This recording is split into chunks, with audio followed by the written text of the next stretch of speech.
Hi everyone, welcome to my channel. This is Revealing the Narc, and on this channel we dive deep into the intriguing world of narcissism. I'll often use public figures as examples to illustrate how these behaviors can manifest in real life. If this sounds interesting to you, please like and subscribe, and I should mention everything I talk about in this video is my opinion, and every theories or hypotheticals I come up with, these are all allegedly. So let's get into it. I have a feeling this one's going to be a long one. So last Friday, I was watching the Queen's funeral on YouTube because I hadn't watched it from beginning to end before, and my blood just started boiling. And I thought to myself, the only piece of evidence that you need to show people that Meghan Markle is not a good person is the Queen's funeral. You need to have knowledge of what happened before the funeral and then her behavior at the funeral.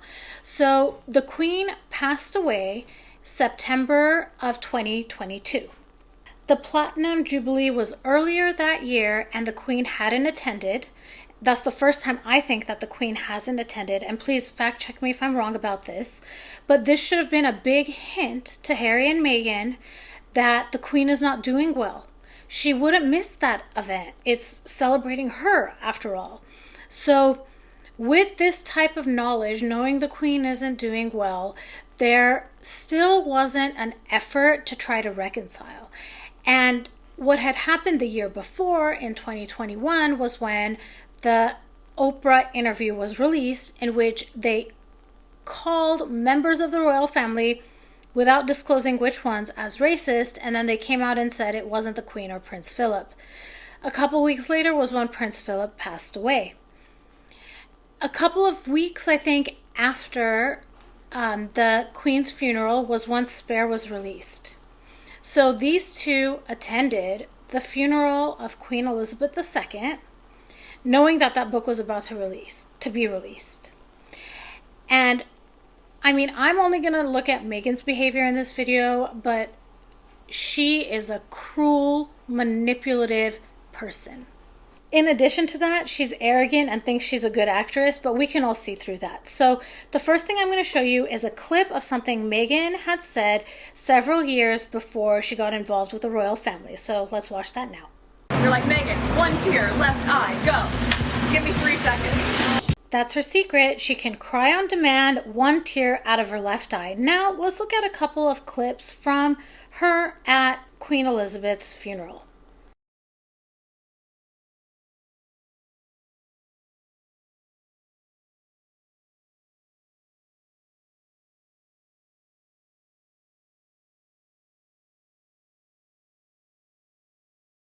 There it is, one tear, left eye, and she let that tear fall all the way down to her jaw before she cleaned it. And it was just one. That's all she needed, just one. And you can see her lip is upturned. She has a smirk. It's like she's suppressing a smile.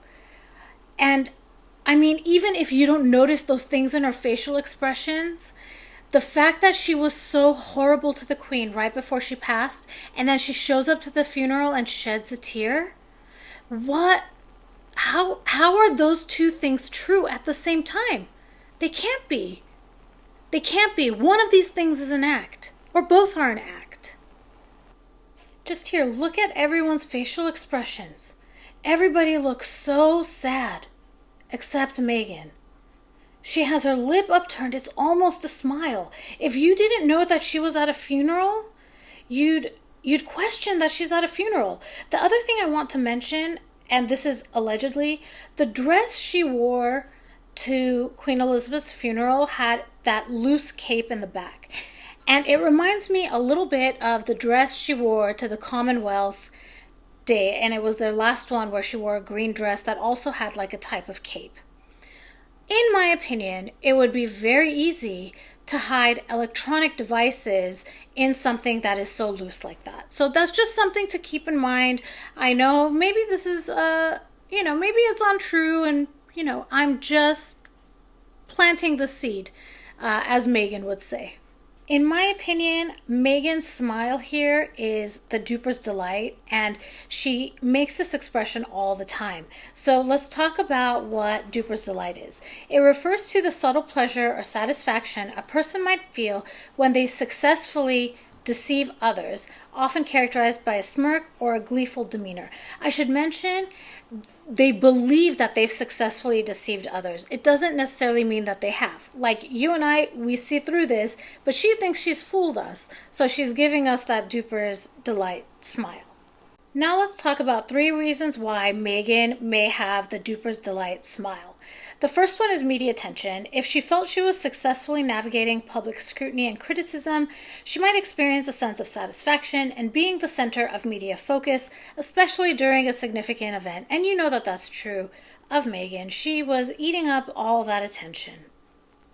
The second reason would be public image management. Successfully portraying a composed and dignified image in a challenging environment might give her a sense of triumph, especially if it contrasts with her previous portrayal in the press, and also if it contrasts with what she's actually feeling on the inside, which is glee. So she might display that duper's delight, like, look, I shed 1 tear. They must believe that I'm mourning and I'm such a good person. But we see beyond that. And finally, it could be due to these complex family dynamics. So if she felt she outmaneuvered the expectations or judgments of the royal family or the public, she might derive a sense of pleasure from feeling more in control of her narrative amidst the high-stakes event. And we all know how Meghan is so controlling of her image, and this might be the reason why she has that duper's delight smile. The next thing I wanted to talk about are her curtsies during the funeral. In the first video that I'll show here, you'll notice that she curtsies far deeper than anyone else in the group, and actually from the corner of her eye, she looks to see when everyone else is curtsying or how they're curtsying. And the reason that this is significant is because remember how she mocked curtsying in the Netflix documentary? It's ridiculous. It's ridiculous. In my opinion, she's actually trying to go deeper into a curtsy than Princess Catherine. And here you'll see how she looks through the corner of her eye to see what everyone else is doing. She is just so obvious.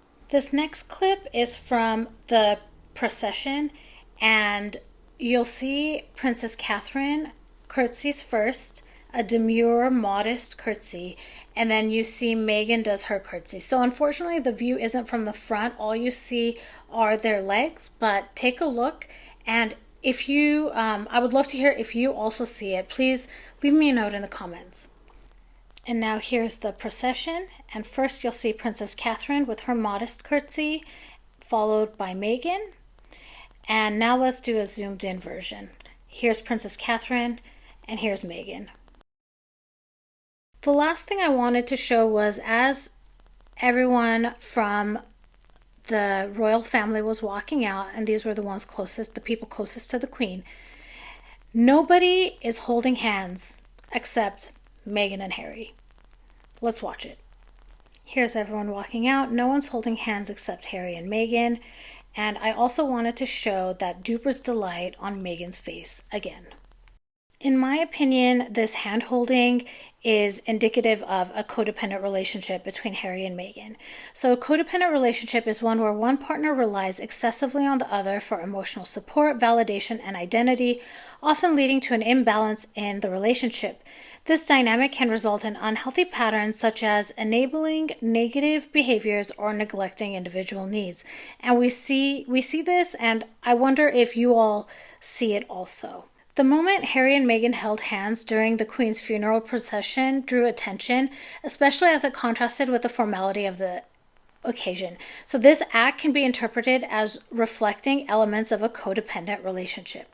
There could be emotional reliance. So their hand-holding may indicate a deep emotional reliance on one another for support during a highly stressful and public event. In a codependent dynamic, individuals often seek comfort in each other to navigate difficult situations. And this can happen even during circumstances where it's just not a proper thing to do. And this emotional reliance, it occurs in healthy relationships as well, but this is an unhealthy, totally deep reliance on a partner. The gesture could also serve to reinforce their unity in a challenging environment, suggesting a need to present a united front. In a codependent relationship, partners may feel a heightened need to visibly support one another, especially under scrutiny. And finally, this inappropriate hand-holding could be a coping mechanism, diverting attention from the emotional strain in the moment. In a codependent context, this may signify a mutual need to distract from underlying issues, using each other as a source of solace amid external pressures. So this is my opinion. I think the two of them are in a codependent relationship. I think I'll do videos more about this topic in the future. I'm wondering what you all think. Do you believe that they're in a codependent relationship? Do you believe that their hand-holding was improper during the Queen's funeral procession? I want to know what you all think, so please leave me a comment. If this content was interesting to you, please like and subscribe, and I will talk to you all soon.